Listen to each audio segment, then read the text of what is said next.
All right. Now here we go. All right. We learned yesterday that a person has to have love of God. It's very, very important. And there's two ways to achieve this love. One way is that if God arouses you, gives you an arousal from above, suddenly a person gets this inspiration. That's called a very weak love. He's totally dependent on God to give this love. He can't do it on his own. That's called barren, akara.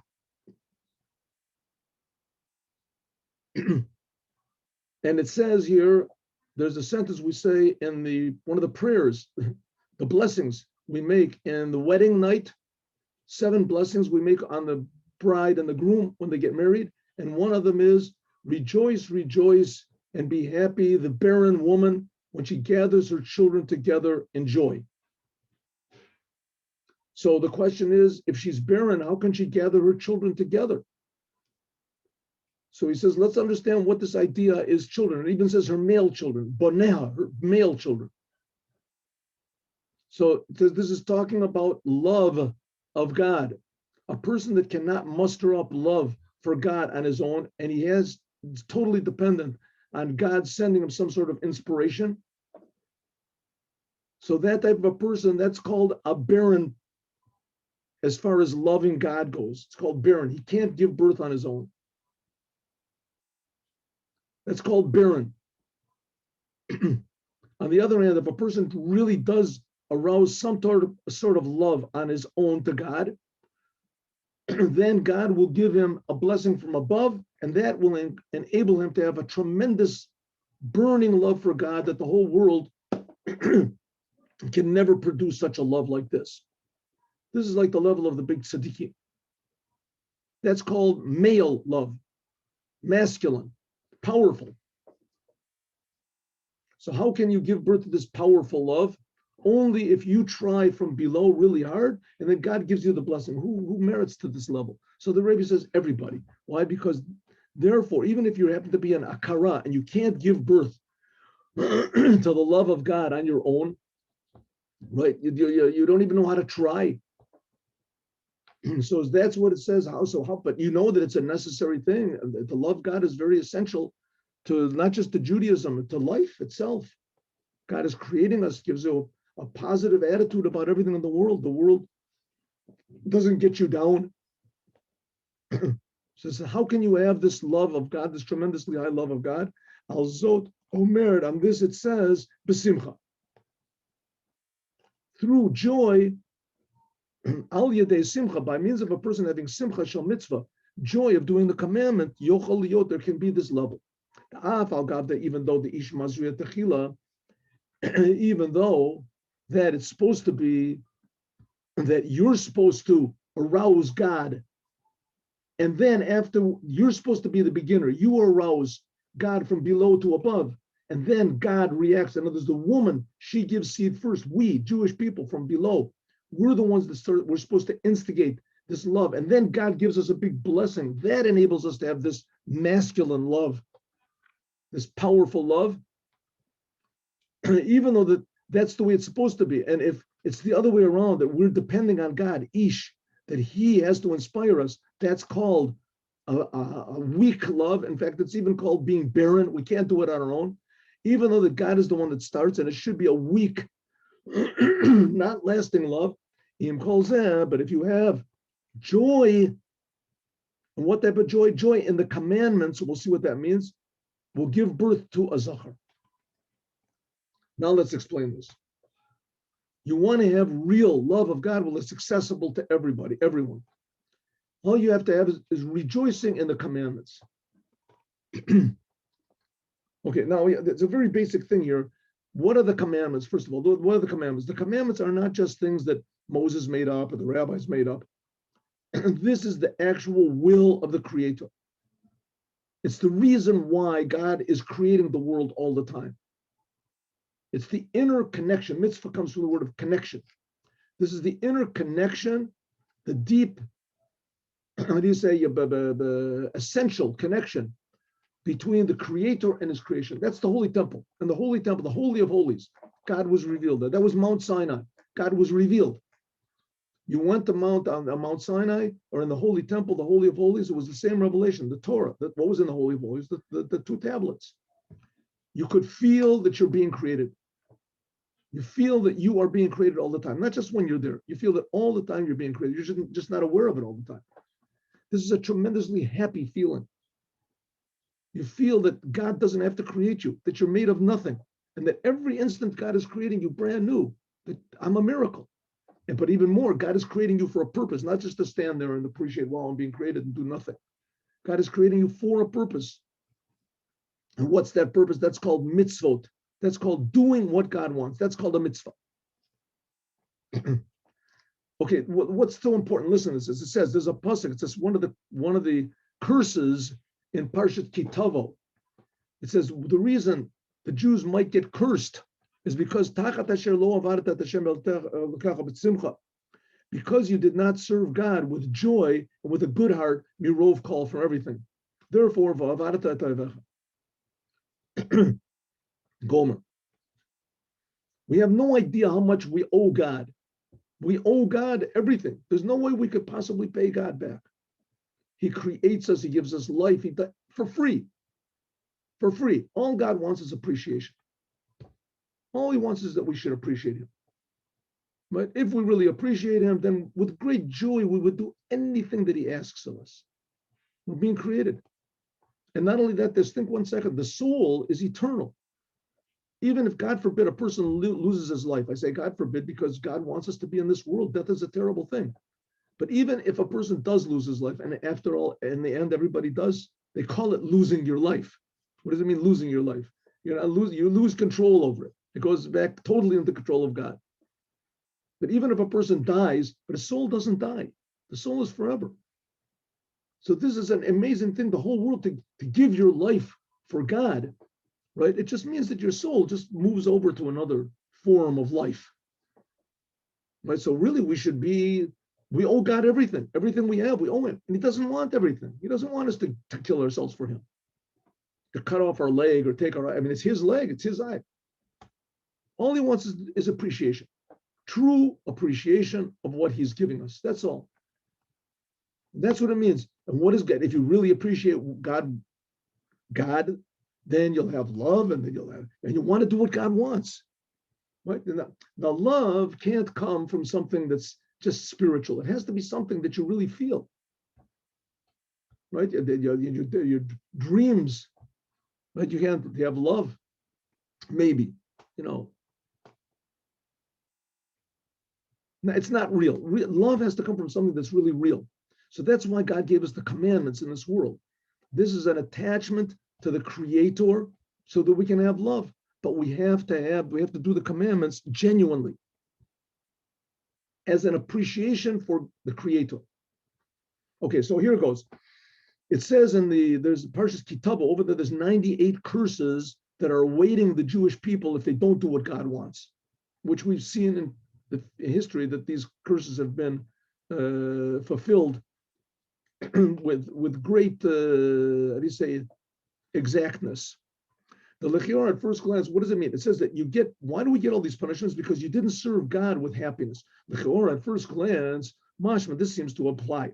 That even though you're serving God, you are serving God. But why do you get punished? It says because you did not serve God with joy and a good heart. Because you didn't serve God with joy and a good heart, therefore you get all these terrible punishments, 98 curses. It's terrible.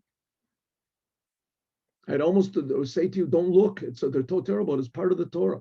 Parshas Kitavo. In the book of Deuteronomy. Ain't no movement. It's not understood. You're going to get such a big punishment because you're not happy. Why such a bad punishment just because you don't have any joy? But the answer is like this. It says that there is not such a thing as a person in the world that is good, totally good, and doesn't do a sin. We owe God so much that even that we should be paying him back all the time. If we just show him a little bit of selfishness, right? You're standing in front of the king, and you talk on the telephone, you get a phone call from somebody that does talk about that. Nothing worse than that. Standing in front of the king, come on. that your telephone rings, just excuse me, Your Majesty. Hello, oh, hi, Joe, how you doing? I'm standing in front of the king now. I'll call you right back. You can't do that, right? Here you're standing in front of the king of the universe all the time. We owe God everything. That's called a sin. There's no such thing as a person in the world that doesn't sin. Therefore, if God wanted to, he could punish everybody. Nobody's repaying God to the degree that we owe him. We owe him everything. Nevertheless, but if you would serve God with joy of the commandments, this power of joy would be so great that it would arouse by God also joy. And this negates all the severities. Here we see in the Torah, just take an example. It says in the Torah that from Adam, the first man, until Noah, until God brought the flood, it was almost 2,000 years. That whole time, mankind was sinning. I mean, those were, hardcore sins. They were really sinning over there. They were killing each other in licentiousness, and everybody was having relations with everything else. Some opinions, that's what it says, even the animals. It says even the animals perverted their ways. Some say that's where the dinosaurs came from. That the whole world was filled with perversion and Hamas. It says they were stealing and robbing and yelling. 900 years, 800 years. Right? When was the flood? Like 1,600 or something like that. 1,600 years. The flood. So we see that he gives everybody a chance. But the fact of the matter is they were angering God. That's what it says in the Mishnah. There was machisim aboim. They were angering God. God was angry. So now he comes and he creates the Jewish people. And every second God is saying, listen, this whole thing is a mistake. And the angels are saying, God, we told you, it's a mistake. You can't create people. At least if you create them, don't give them free will. Right here, look at us angels. We're serving you, God. Come on. Isn't that enough? God says, no, it's not what I want. I want people. I want them to have free will. I want them to choose to serve me. But you see, they're not doing it. So, okay, good. I see they're not doing it. So you know what? I'll wipe them out here. Look at Noah. He's okay. I'll make a new world from him. So we see that God is very patient, and God's patient with us also. But the fact of the matter is, with the Jewish people, he's very, very exacting. So the Jewish people, let's say in the first temple, right? So the first temple, so they were 410 years they were doing sins. A little bit less. Right after King Solomon, it says that the kingdom split, and the upper kingdom, there was Yerovam ben Nevat. He was the leader, and he built 2 golden calves, and they worshiped these golden calves for the next whatever is 300 years. Right, 300 years, a little bit less. 300 years. And God just said, okay. Right? And finally, he destroyed the northern kingdom, and then finally he destroyed the southern kingdom that came along, the Babylonians and the Assyrians, whatever. And they took away the northern kingdom and the southern kingdom, and that's it. God said, enough. And if you look in Parshas Kitavo, you see that there's these terrible punishments. So it says, why? You want to know why these punishments are happening? Because really, they should have happened a long time ago. Because you never appreciated God. God is creating you, He's giving you everything. And God is very patient, yes, but the fact is you've been angering him for all this time. Why? Because you don't appreciate God. You don't appreciate it. But if you do the commandments with joy, then this negates all of God says, it's worthwhile. Good, the rest of the day they don't appreciate me, but at least they do the commandments genuinely with joy. It's worthwhile just to see this.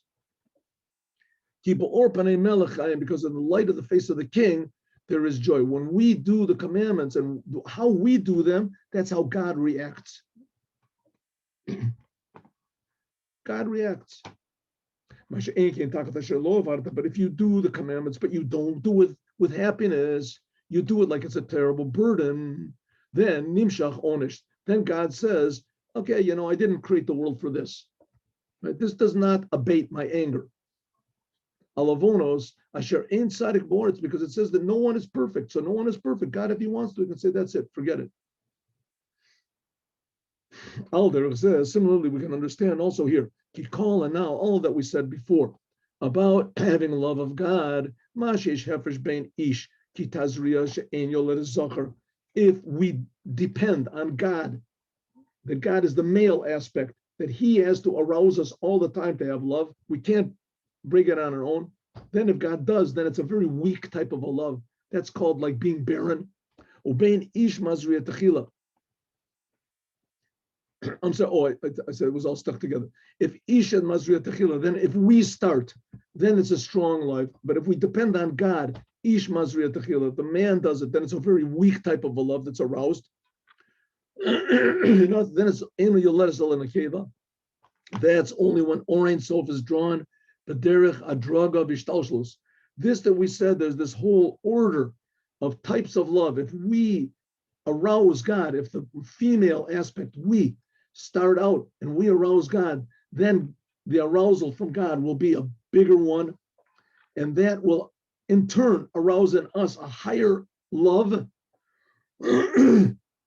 Or if it's not the female that starts first, namely us Jewish people, if we don't begin, but we're waiting for God, then the love that is a result of that is a very weak type of love, and that's called that we're barren. This is all only in the order of, how do you say, ishtalshlut? Like in the time of there was a holy temple, things like that. Alpi Maimer Kavamid, according to the measurement of the Torah, that's how it should be.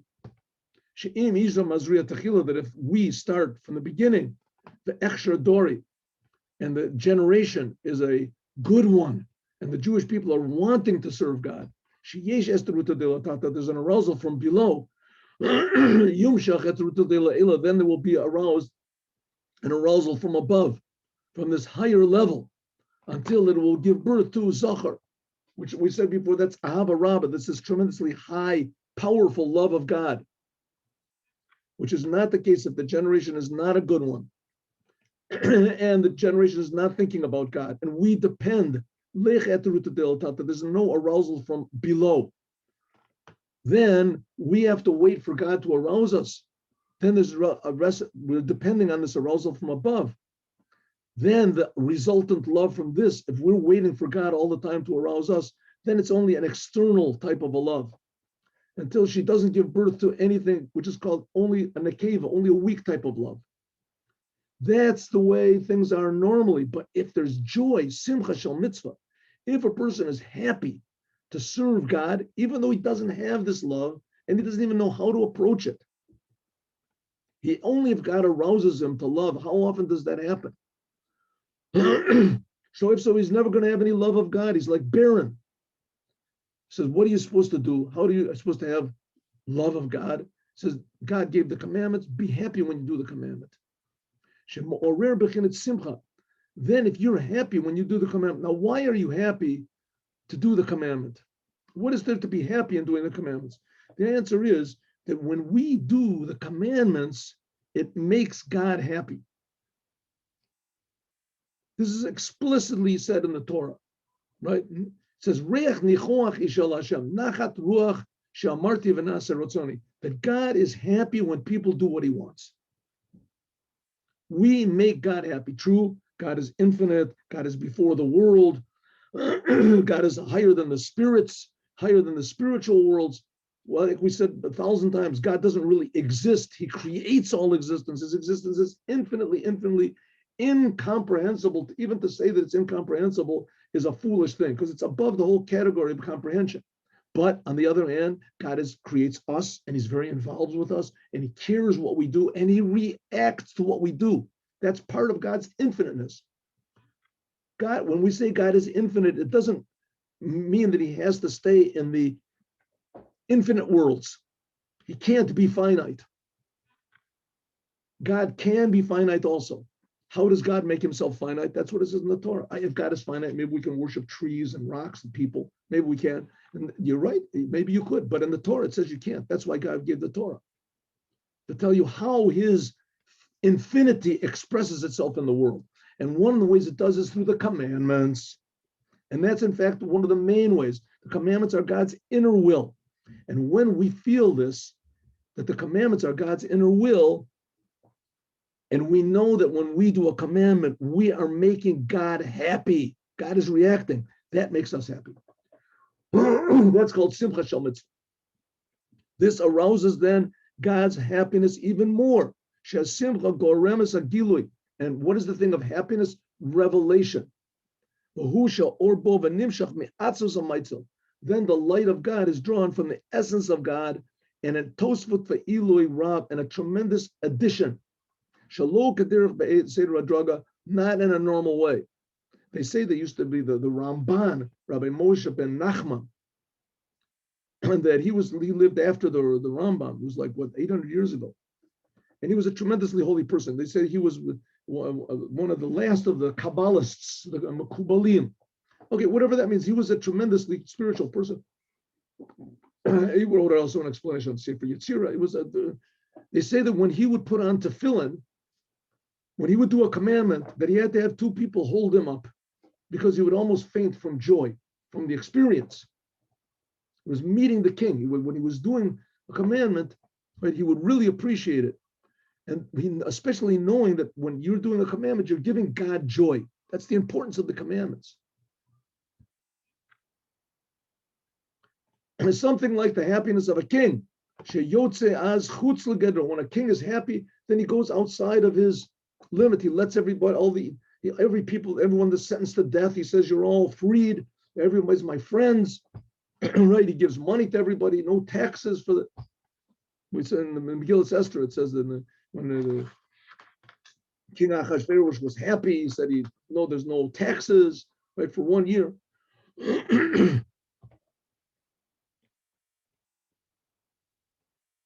Says because when the king is happy, then there's nothing. The people are sinners. He doesn't punish anybody. The happiness of the king, and that's how do we make the king happy? By means of us doing the commandments in happiness. And what does the happiness come from? From the fact we know that we're making God happy. So happiness is a very essential thing in life. Happiness comes from knowing you're doing something meaningful. Happiness is something that comes from doing something meaningless. That's why I read a lot of books from the Professor Viktor Frankl. He said that's one of the big mistakes of America. The basis, what is we hold these things to be self-evident, right? Life, liberty, and pursuit of happiness. So you can't have pursuit of happiness. Happiness cannot be pursued. Happiness must ensue. It comes automatically as a result of doing something meaningful. That's what happiness is. You can't run after happiness. If you run after happiness, then you're going to settle for the most physical low pleasures. Because happiness has to come from forgetting about yourself and doing something that's very meaningful. The most meaningful thing that a person can do is to be connected to the Creator. And the only way you can be connected to the Creator is through the commandments. That's what Judaism says. And that's why it's so important to do the commandments. That's why in Chabad, the Rebbe said, go out in the streets and ask Jews if they want to put on tefillin. And you'll see that they'll answer yes. And it's really quite amazing. Because a Jew down deep, he wants to be connected to God. He'll put on tefillin in the middle of the street, a non-religious Jew, in front of everybody. Right? It's really quite astounding.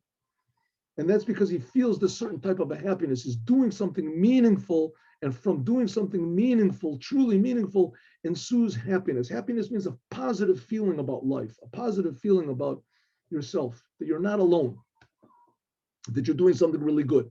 As we'll talk about more, God willing, tomorrow. We had a little bit of troubles, but we got over them. God willing, tomorrow we'll finish this beautiful mimer. Let's now learn the Dvar Malchut of the Rebbe.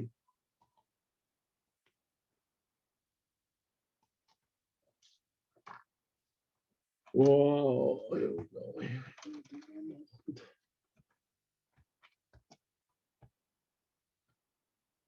Dvar Malchut Tazria.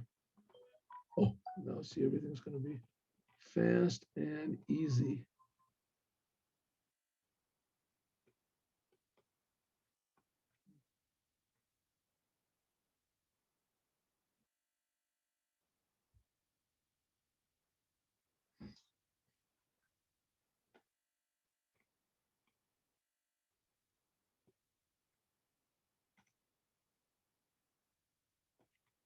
That's it. Good. Thank God. Okay.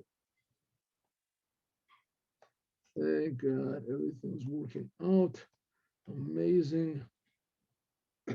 Oh, there we go. All right, now we are